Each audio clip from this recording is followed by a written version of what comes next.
और supreme court ने कहा कि अभी इस मामले में फौरन सुनवाई नहीं करेंगे, आप प्रक्रिया के तहत आए। कल सुनवाई की तारीख मिल सकती है। उद्धव गुट ने ईसी के फैसले को सुप्रीम कोर्ट में चुनौती दी है। विधानसभा के शिवसेना ऑफिस में शिंदे ने कब्जा भी कर लिया है और राहत के लिए अब उद्धव गुट सुप्रीम कोर्ट का रुख कर चुका है। आपको बता दें कि शिवसेना ने इस मामले में कैविएट भी दाखिल कर दी है और ये अब अलग अलग तस्वीरें। महाराष्ट्र की सियासत इससे अब गरमाई हुई है। अंकुश जायसवाल मुंबई से मेरे सहयोगी जुड़ रहे हैं।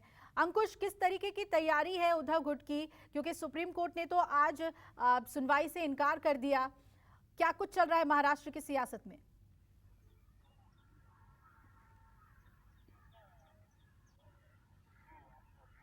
जी को कहें, अगर महाराष्ट्र की सियासत की बात करें तो पूरी तरीके से जो एकनाथ गुट है वो अपने एक्शन मोड में आ चुका है। चुनाव आयोग के फैसले के बाद चुनाव आयोग ने कहा कि असली शिवसेना वही है, यानी पार्टी का नाम जो है वो एकनाथ गुट को दे दिया है और चुनाव का जो चुनाव चिन्ह है वो भी दे दिया है। उसके बाद जो पूरा फैक्शन है वो एक्शन मोड में आ चुका है और विधानसभा की तीसरे मंजिल पर जो शिवसेना का दफ्तर हुआ करता था उसको अपने कब्जे में ले लिया है, उसकी अपनी कस्टडी ले ली है स्पीकर की परमिशन के चलते।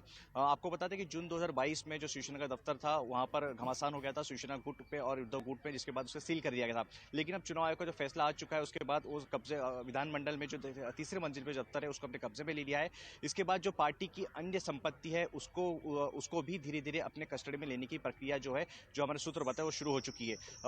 ये तो विधान भवन की बात, विधानसभा की बात हो गई। इसके बाद बीएमसी में भी जो शिवसेना का दफ्तर है उसको भी सील कर दिया गया था, उसको भी कस्टडी में लिया जाएगा बीएमसी कमिश्नर से संपर्क करने के बाद। इसके और जो सरकार की तरफ से जो पार्टी कार्यालय नियुक्त किया गया शिवालय, जो कि मुंबई के नरीमन पॉइंट में स्थित है, उसको भी हत्याने की यहाँ पे पूरी तरह से प्रक्रिया शुरू हो चुकी है। तो एक के बाद एक एक्शन मोड में दिखाई दे रहे हैं शिंदे ग्रुप और जो हमारे सूत्र बता रहे हैं कि 27 तारीख से महाराष्ट्र विधानसभा का सत्र भी शुरू होने वाला है। उसमें जो चीफ व्हिप के तौर पे भी एक व्हिप जारी की जाएगी कि जितने भी एमएलए है शिवसेना के, इसमें उद्धव गुट के भी एमएलए भी शामिल होते हैं, उनको भी व्हिप जारी की जाएगी कि अभी भी आप शिवसेना के अंडर के बैनर के तले हो, इसलिए आपको बजट सत्र है वो अटेंड करना होगा।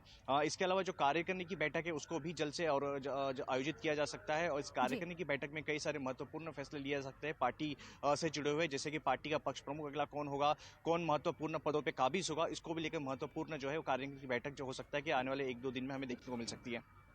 बिल्कुल बिल्कुल अंकुश, आप बने रहेगा हमारे साथ। और सुप्रीम कोर्ट में प्रभाकर मिश्रा मौजूद हैं। प्रभाकर, उद्धव गुट की याचिका पर तत्काल सुनवाई नहीं, ये कहा सुप्रीम कोर्ट ने और कहा कि आप प्रक्रिया के तहत आइए।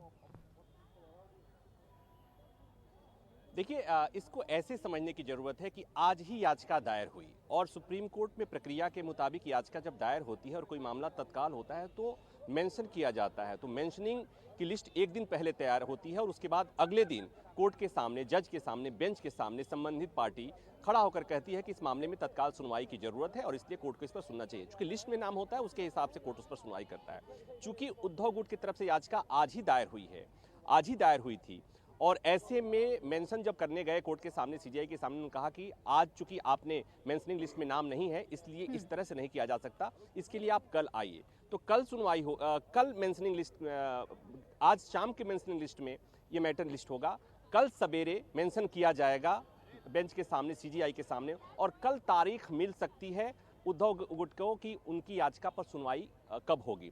महत्वपूर्ण ये है कि याचिका में जो बातें कही गई हैं, बहुत महत्वपूर्ण बातें कही गई हैं। उसमें ये कहा गया है कि चुनाव आयोग ने फैसला लेने के समय पुराने शिवसेना के पुराने संविधान को संज्ञान में लिया था, नए संविधान को संज्ञान में नहीं लिया था। पुराने में व्यवस्था अलग थी, नए में अलग है। नए में व्यवस्था की गई कि अध्यक्ष के पास ही किसी सदस्य को निष्कासित करने का, किसी सदस्य को शामिल करने की जैसी शक्तियां और बैठक बुलाने की शक्तियां अध्यक्ष के पास ही थी। इन चीज़ों को चुनाव आयोग ने अपने संज्ञान में नहीं लिया। दूसरी बात है कि नए संविधान को तवज्जो नहीं दिया है चुनाव आयोग ने। तो इस आधार पर यह कहा गया है, सुप्रीम कोर्ट से गुजारिश की गई है कि जब तक, चूंकि सुप्रीम कोर्ट में मामला पहले से, महाराष्ट्र से जुड़ा हुआ मामला पहले से पेंडिंग है, 5 जजों की बेंच सुनवाई कर रही थी, 21 तारीख को सुनवाई होनी है। तो सुप्रीम कोर्ट से यह गुजारिश की गई है कि जब तक सुप्रीम कोर्ट में यह मामला पूरा नहीं हो जाता, सुनवाई पूरी नहीं हो जाती, तब तक चुनाव आयोग के फैसले पर रोक लगाई जानी चाहिए। कल एक बार फिर 10:30 बजे के करीब इस मामले पर संज्ञान लेने के लिए कोर्ट से गुजारिश की जाएगी और कल हो सकता है कि इस मामले में सुनवाई कब होगी ये सुप्रीम कोर्ट कल की तारीख में बता सकता है कि किस तारीख को इस मसले पर शिवसेना की याचिका पर, उद्धव ठाकरे के ग्रुप की इस याचिका पर कब सुनवाई की तारीख मिल रही है। बिल्कुल, बहुत बहुत शुक्रिया प्रभाकर आपका पूरी जानकारी देने के लिए।